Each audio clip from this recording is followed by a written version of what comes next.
wears white again, and everything disappears under a thick blanket of snow, that's when the magic of winter unfolds.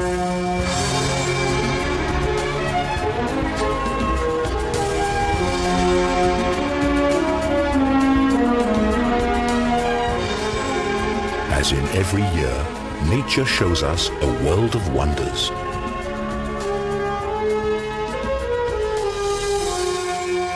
As Mother Nature decides to let it snow.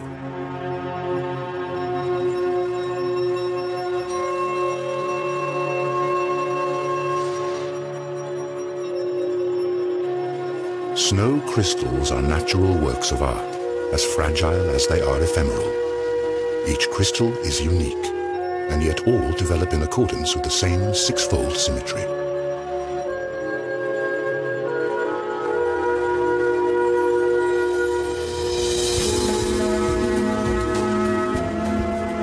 However small the individual crystals are, their united force is a natural phenomenon that determines the course of life during the cold season.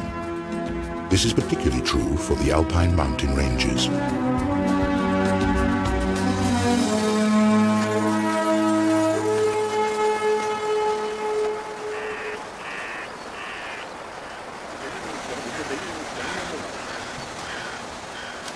It's December, and about time to look for a proper Christmas tree.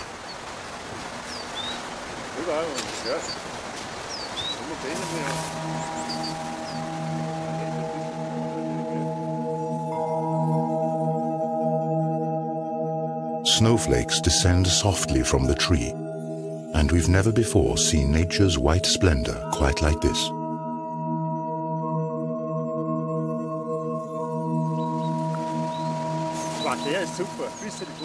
This tree is exactly right. It's the perfect choice.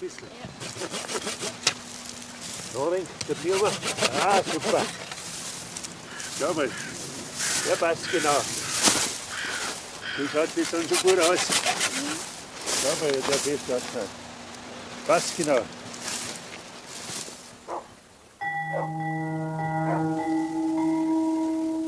The landscape is deeply covered in snow, and here, in the Austrian mountains, it looks as though it's going to be a white Christmas again. But there's still a little time to go before then.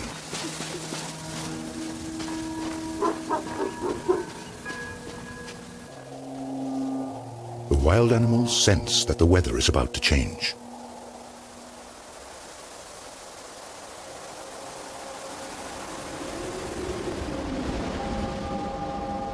Dense clouds appear. The weather front carries moist air that collides with cold air masses in the alpine region. Ideal conditions for productive snowfalls.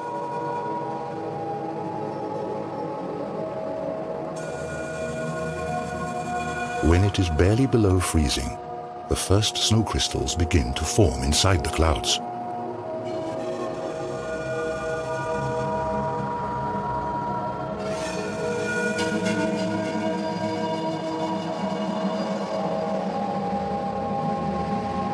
Over time, they join up to form bigger flakes, and once they're heavy enough, they fall from the clouds and it snows.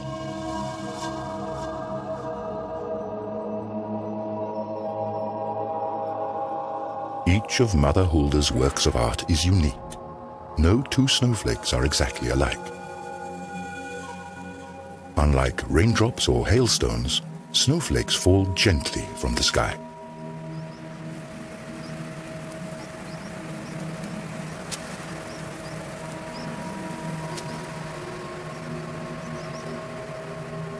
Once a snowflake touches water, it immediately melts, releasing the air inside. This creates a high-pitched sound that is unique to each flake and inaudible to the human ear without the assistance of technology.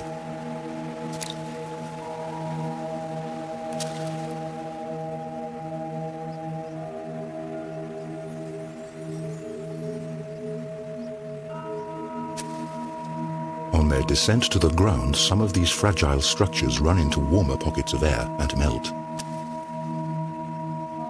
But most of them make it all the way to the ground where they form a blanket that keeps growing thicker. St. Nikolai in the Austrian Sylktal.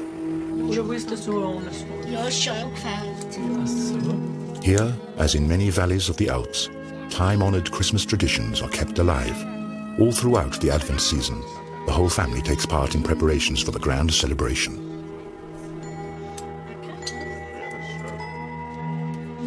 Stars are made from straw, both for the Christmas tree and to decorate the windows.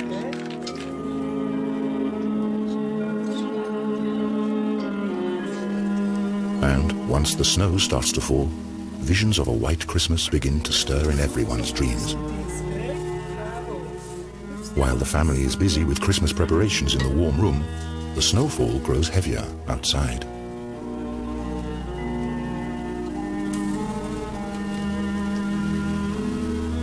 Not many dare to venture out the next morning.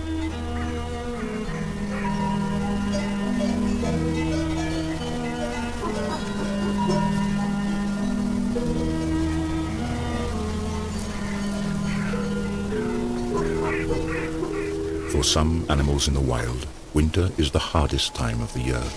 Now they have to live off fat reserves they built up in the summer. They're protected by their winter fur, which is such an effective insulator that snow doesn't melt for hours. The new snow is deep and soft, and each step takes a lot of energy. During snowstorms, chamois and deer sometimes show surprising behavior.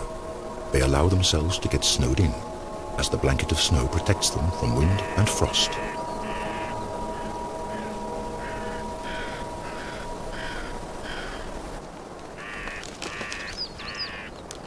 Other animals successfully use this trick too.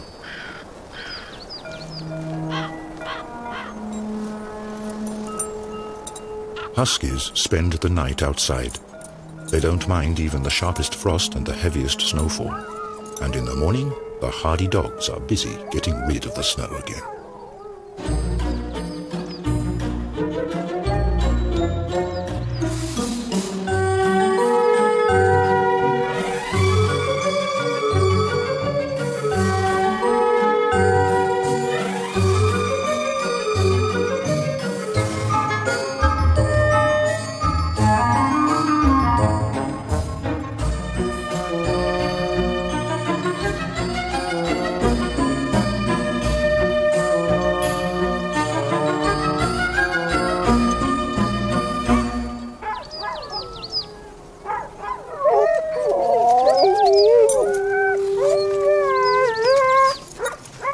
Animals are restless. They can hardly wait to get going.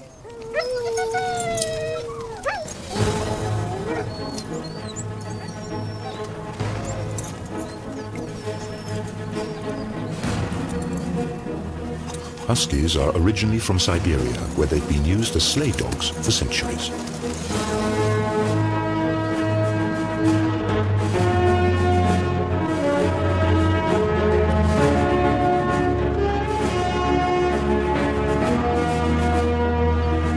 Huskies are perfectly adjusted to snow. Their paws are padded, and hair between their toes ensures a safe tread.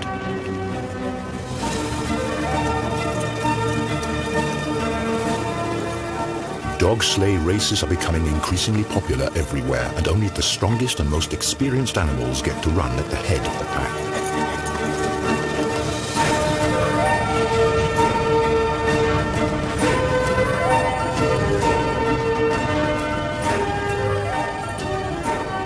Huskies are totally in their element in the snow, which can't be said about sheep.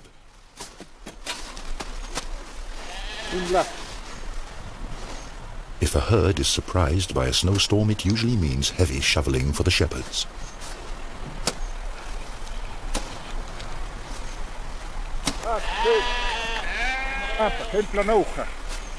The natural response of sheep is to flee any imminent threat, but where to escape when danger threatens from all sides.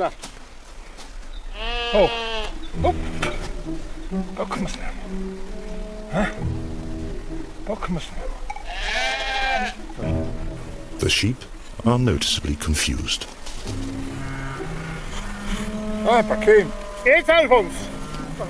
And even once their way is shoveled free, they still require some persuasion.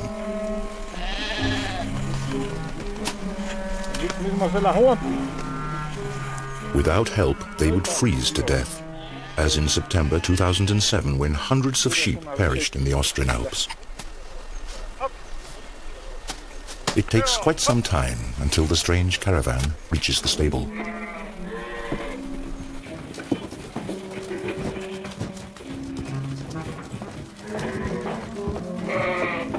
Not only is it warm and dry here, but there's plenty also for the sheep to eat, in sharp contrast to the conditions faced by wild animals outside.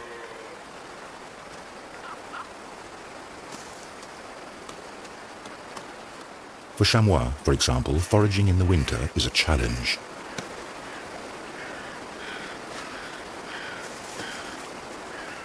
When deep snow covers the plants on the ground, the animals must stretch for the young conifer shoots. In times of dearth, they even nibble the meager lichens off the tree bark.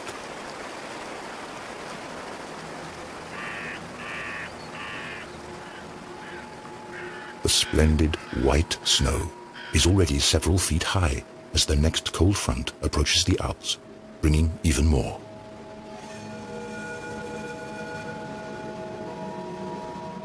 The downside of a picturesque winter's tale is its icy cold and heavy snowstorms.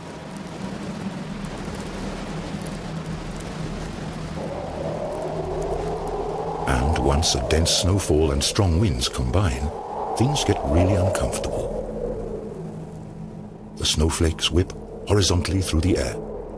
The wind amplifies the bitter cold and frost.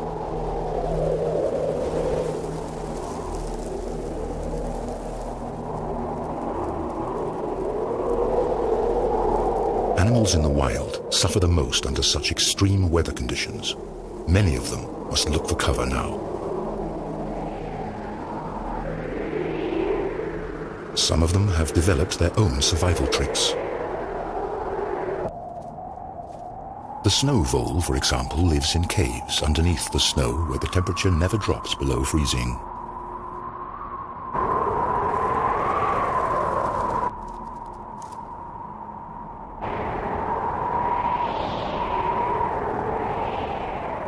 If the snow failed to appear and provide its protective layer, many animals and plants would not survive the winter.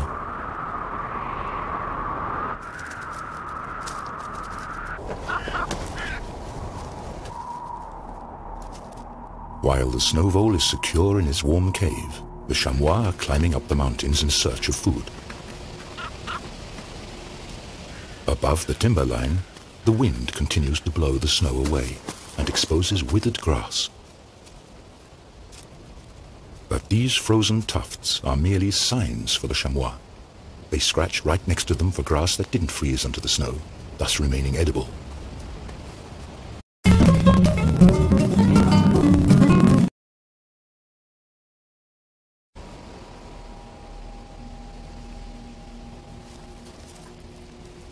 During Advent, days are short and nights are long and cold.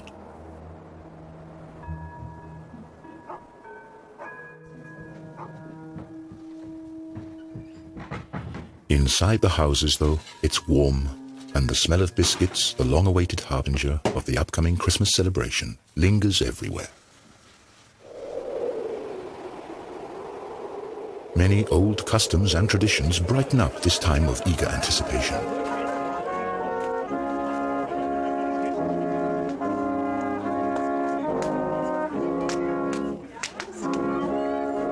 To the sounds of Advent horns, another window of a special house is opened.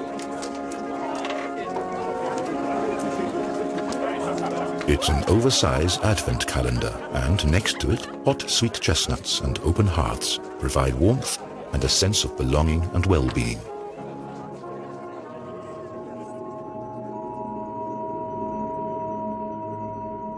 During particularly frosty nights, a fascinating phenomenon occurs. The moisture in the air freezes and turns into hoarfrost.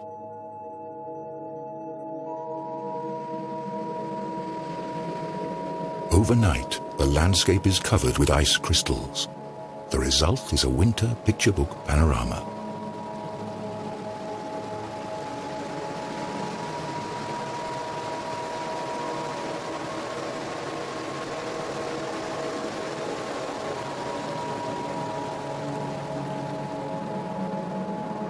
Sun and hoarfrost frequently go hand in hand, as cloudless winter weather is especially cold.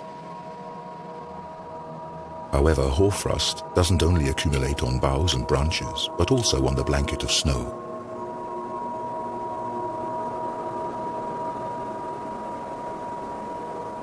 Its crystals differ considerably from the snow below. Hoarfrost is created at about -8 degrees Celsius or lower, and the moisture in the air freezes directly on surfaces.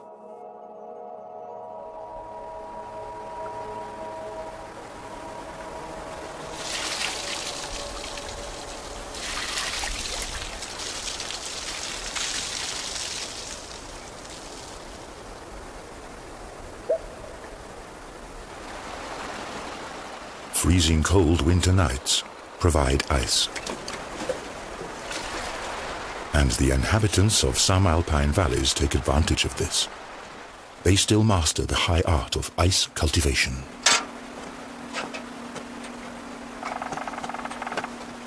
Instead of chopping ice likely to be contaminated with suspended sediment from frozen brooks or lakes, ice farmers repeatedly douse specially designed wood racks with water.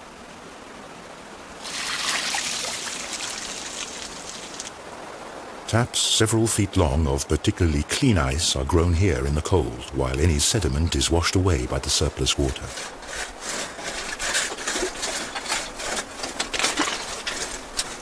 Finally, the ice is sawn into pieces. These massive structures grew in just 2 days. In order not to break up the highly sought-after ice scraps any further, they have to be carefully harvested and stowed.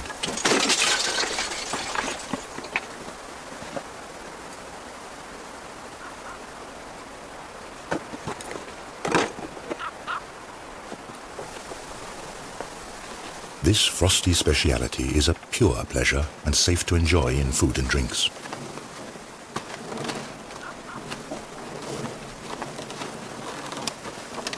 In former times, people were dependent on the cold of winter if they wanted to freeze water.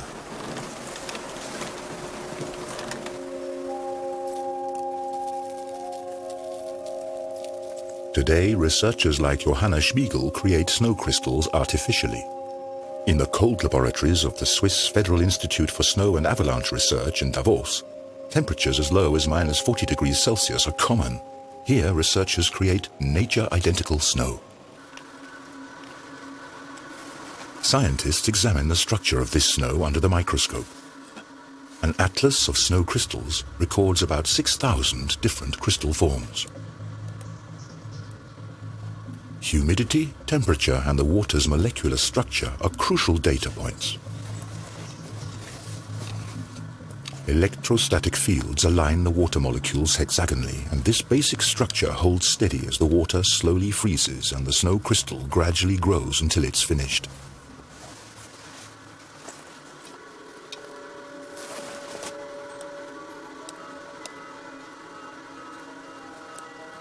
Between -12 and -18 degrees Celsius, the classic six-armed snow stars or dendrites appear.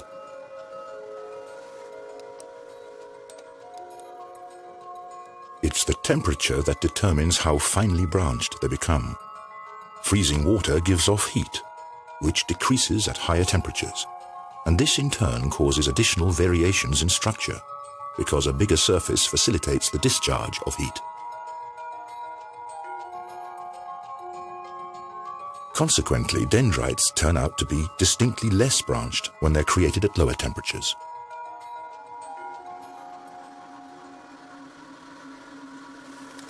So, not all snow is alike, and at very low temperatures, snow crystals take on the form of little tiles, columns, and cylinders of ice.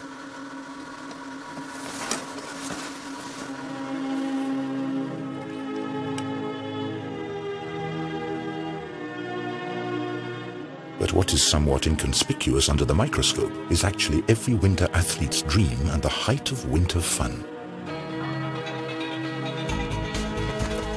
Fine powder snow.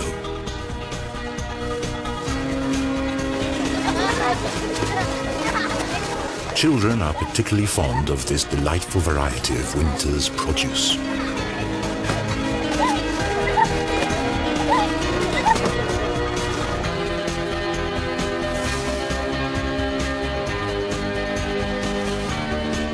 Fresh powder snow is an attraction for skiers and snowboarders too.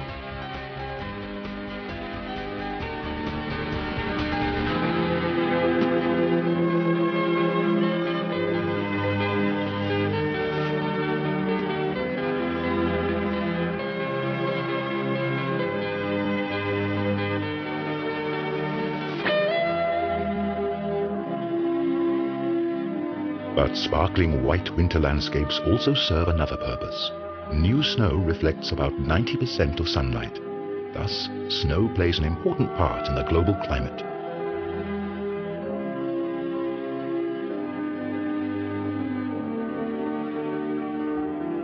But why is snow actually white?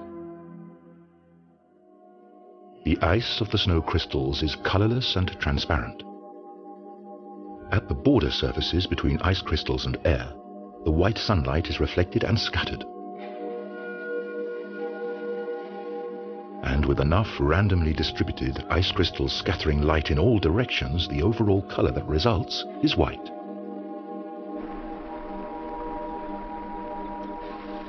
When snow covers the landscape, some animals prove to be particularly adaptable to the changed conditions.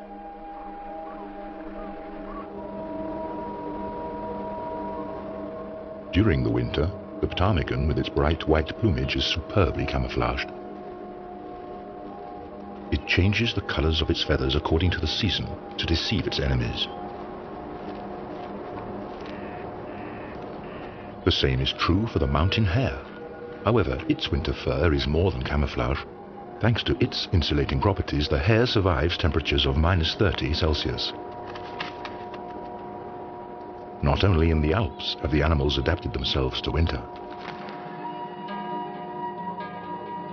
Red-crowned cranes are migratory birds.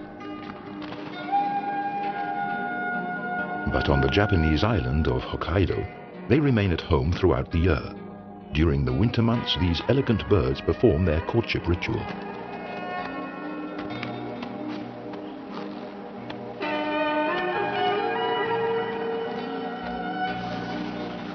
Hokkaido is also an El Dorado for winter athletes and snow researchers.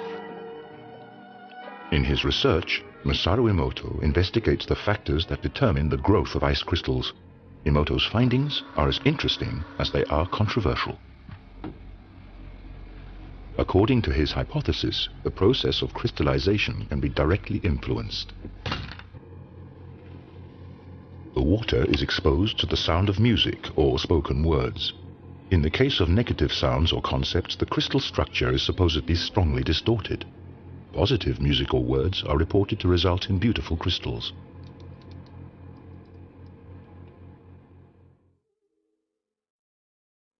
Classical opera seems to promote crystals of superb form.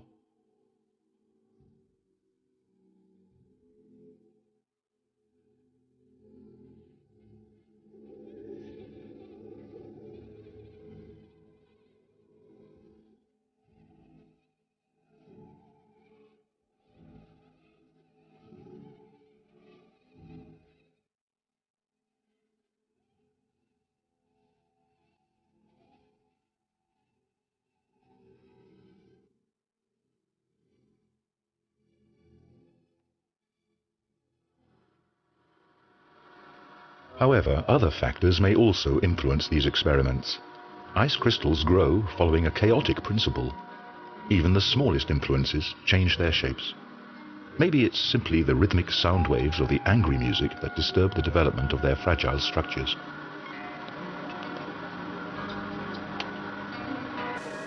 Back from the laboratory into nature. To understand how snow crystals are created in natural surroundings, researchers have to get themselves to the center of the action.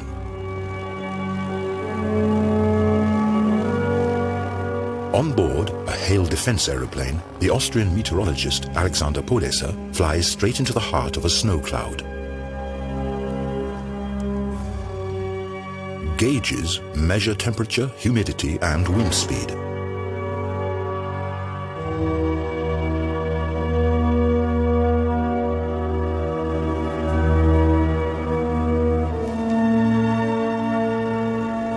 So-called condensation kernels serve as seeds around which droplets form out of the cloud's mist. Moisture accumulates around minute particles of dust and soot. Such particles also serve as freezing kernels for snow crystals.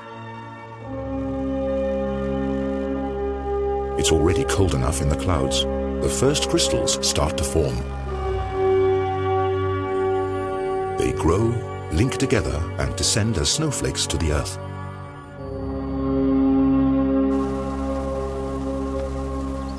Here, this white splendor arrives just in time for Christmas.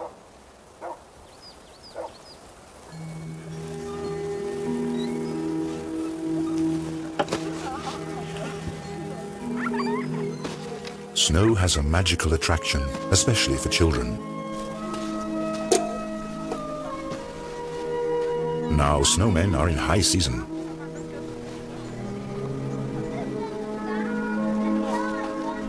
This tradition isn't all that old.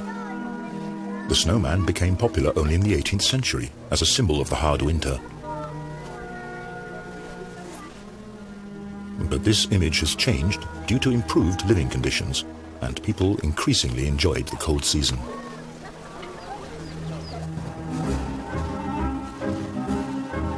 In the mountains, however, the snow can prove to be a danger for humans and animals alike.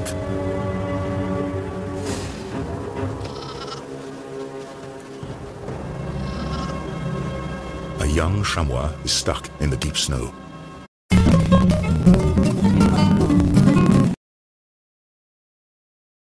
As it is, it mustn't lose connection with the herd at all costs.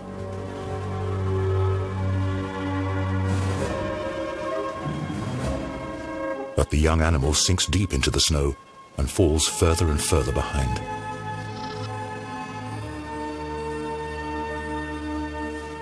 With the last of its strength, the young chamois escapes its blight and rejoins its mother in the nick of time.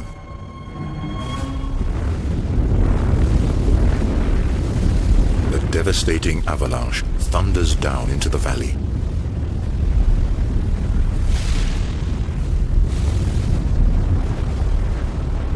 This natural phenomenon can turn entire forests into firewood.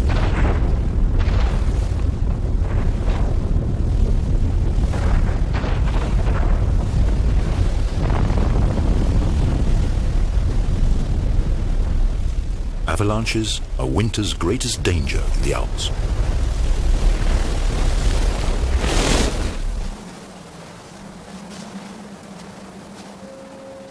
The chamois are accustomed to this threat.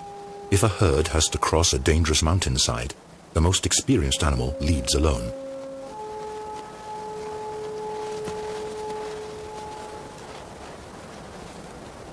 Carefully, the chamois explores the situation and looks for a safe passage.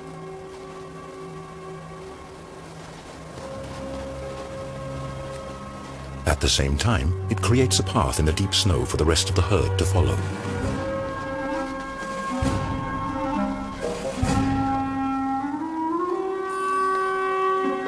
But the remaining animals proceed only after the leader has safely reached the other side. The chamois show even more remarkable behavior on this occasion.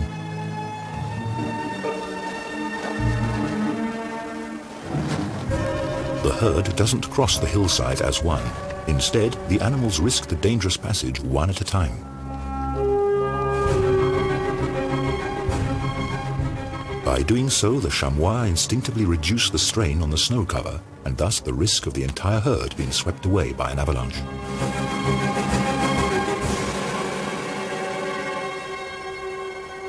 This danger is very real not only for the chamois.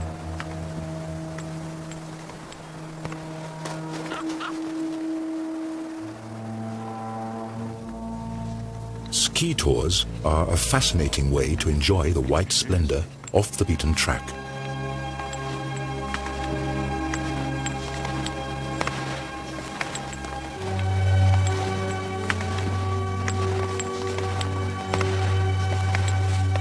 Experienced skiers, however, always keep a careful eye on the snow underneath them.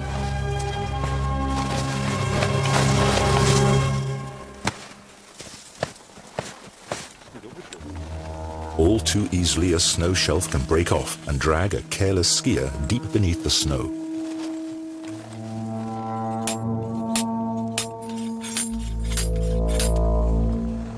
Wannengrat Mountain, near Davos.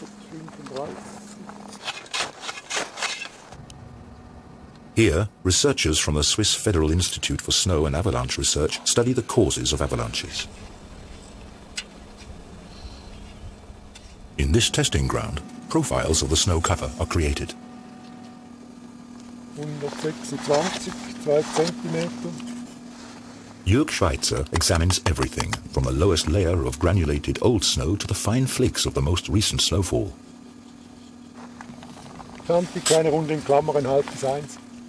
The quality of snow changes constantly, and this results in the formation of distinct layers that can, in extreme cases, turn into dangerous slides. The snow masses above these slippery layers can easily start moving.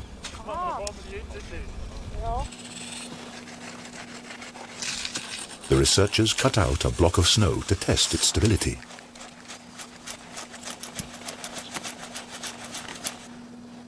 With this kind of testing, a little jump usually suffices.